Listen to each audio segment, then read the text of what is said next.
Proclamation.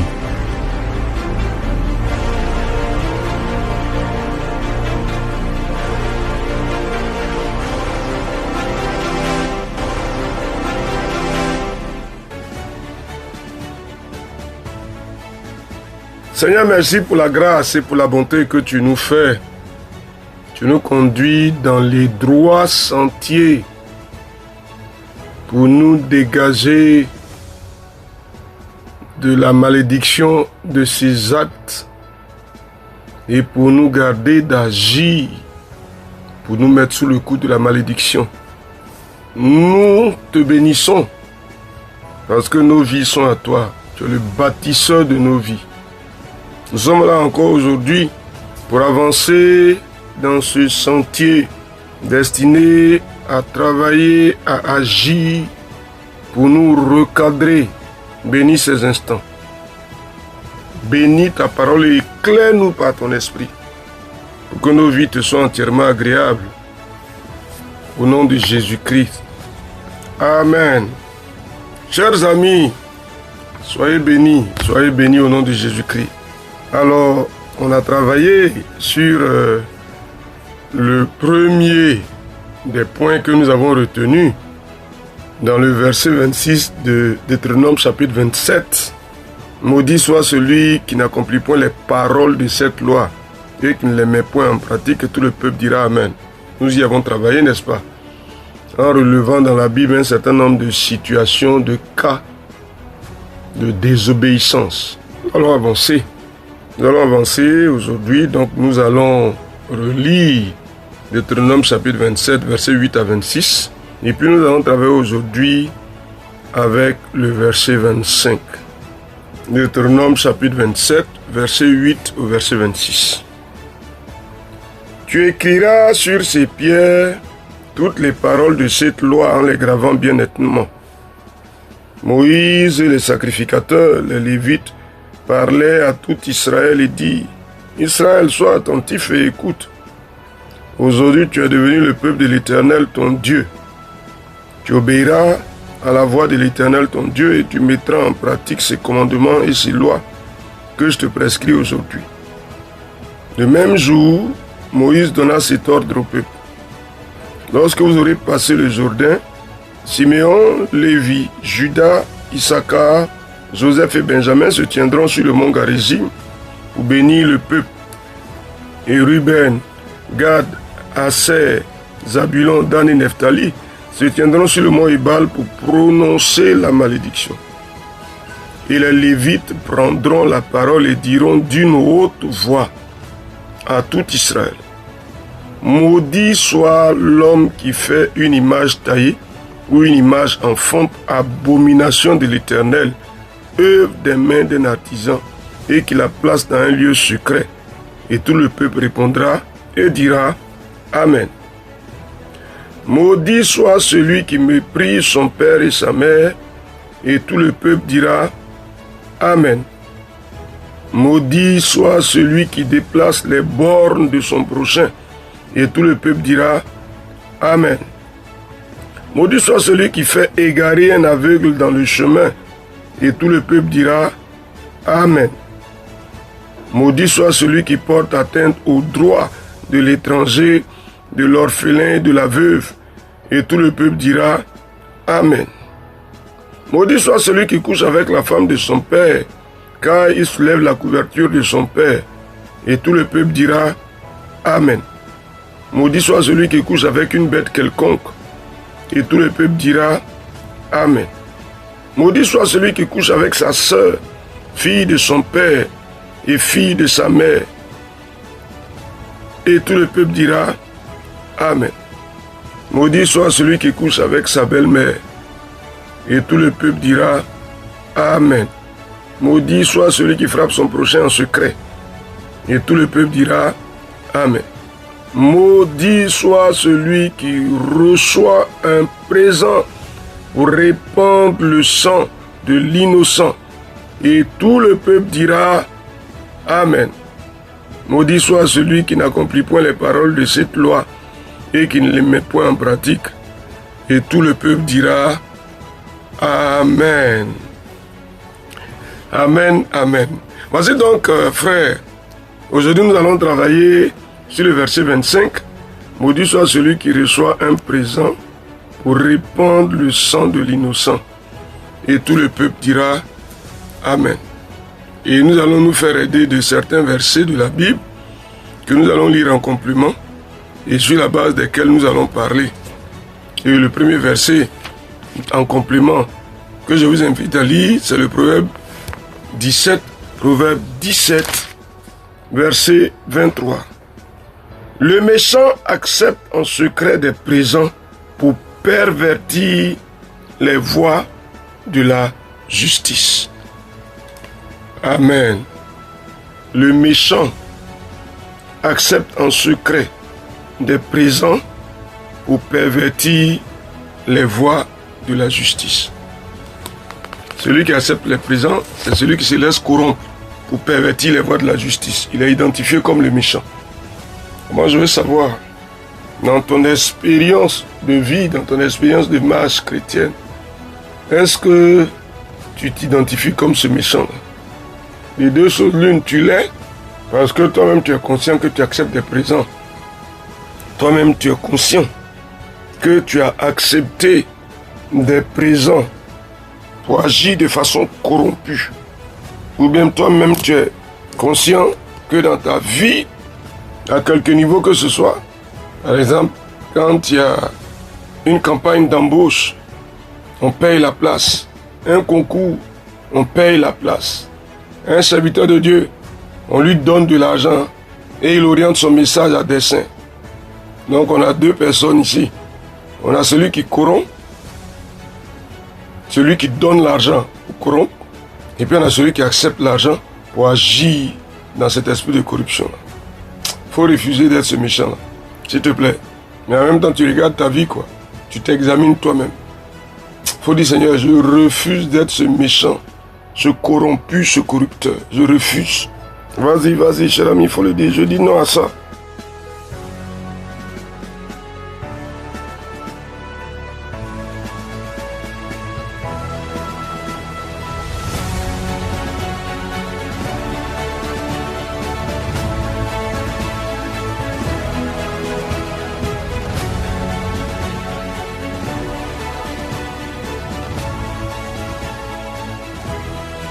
Je n'accepte pas des présents pour pervertir la justice. Je refuse ça.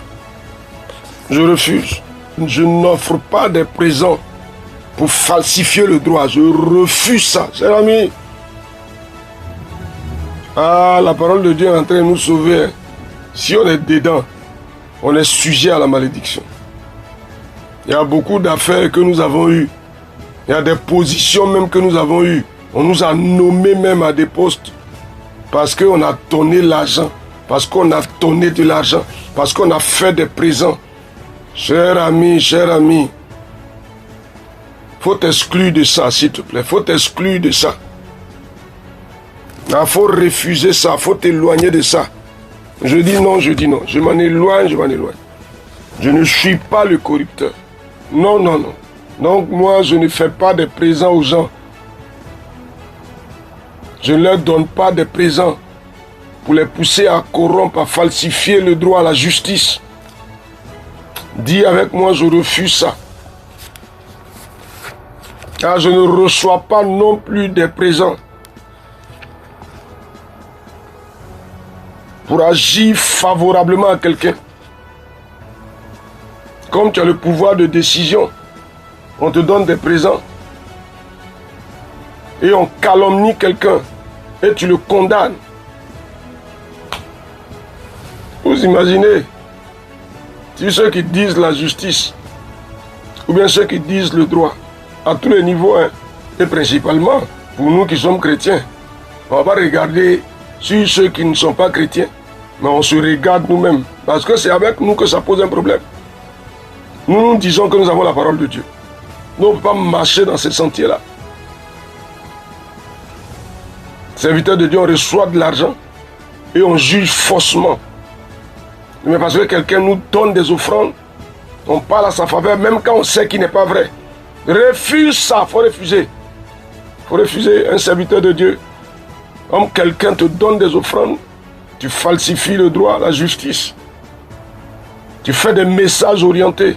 Je refuse de marcher dans ce sentier-là. Je m'exclus de là. Cher ami, exclus-toi de là. Ah, mais naturellement, il faut te repentir. Si tu as fait tort à des gens, parce que tu t'es laissé corrompre, et il faut t'en repentir. Cher ami, s'il te plaît. Si tu l'as fait, tu t'en repens. Il dit pour répandre le sang de l'innocent, sachant qu'il est innocent. Ah, si tu l'as fait, tu te repens, s'il te plaît. Parce que tu as un problème avec le Seigneur. Ne vous y trompez pas, on ne se moque pas de Dieu. Ce que l'on aura semé, le moissonnera aussi. Cher ami, si tu l'as fait, tu t'en repens. Ah, serviteur, servante de Dieu. Si tu l'as fait ainsi, tu t'en repens. Si ton ministère est devenu le réceptacle de la corruption, tu te repens, s'il te plaît. Au nom de Jésus.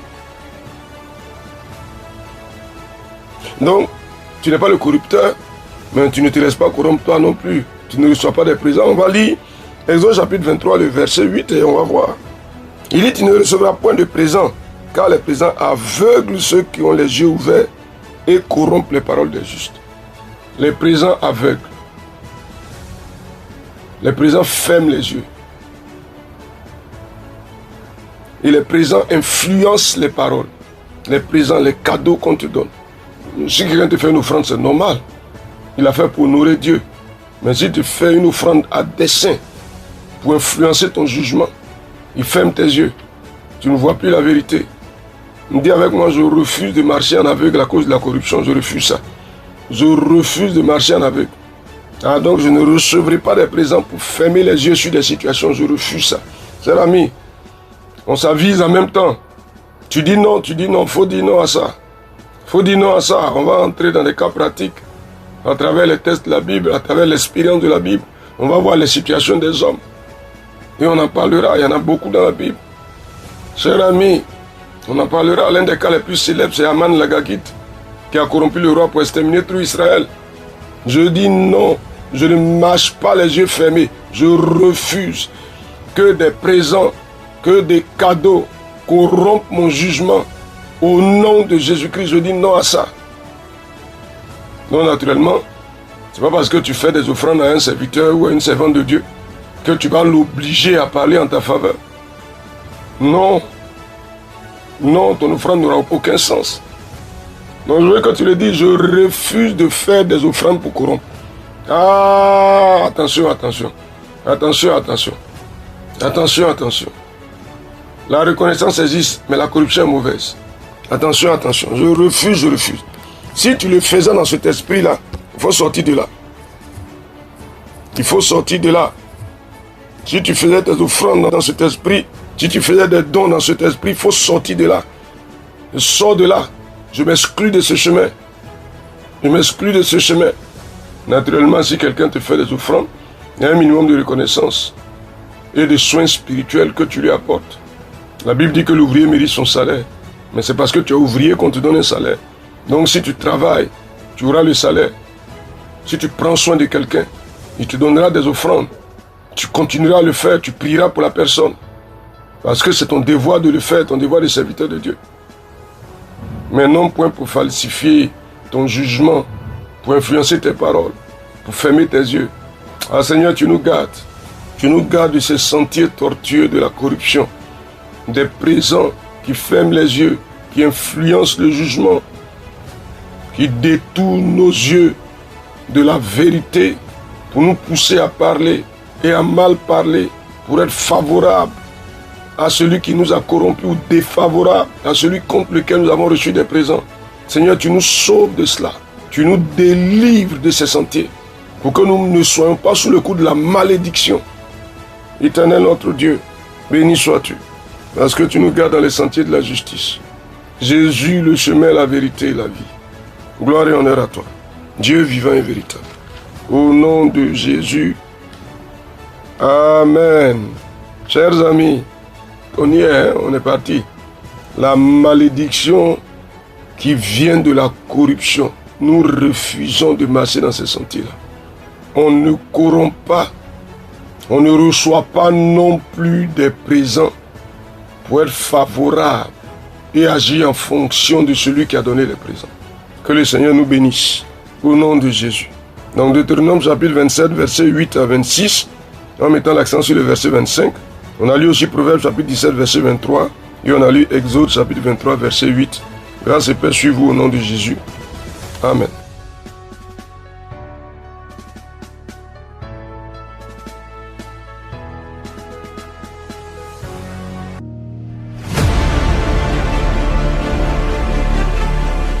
Proclamation. Dieu bénisse votre journée.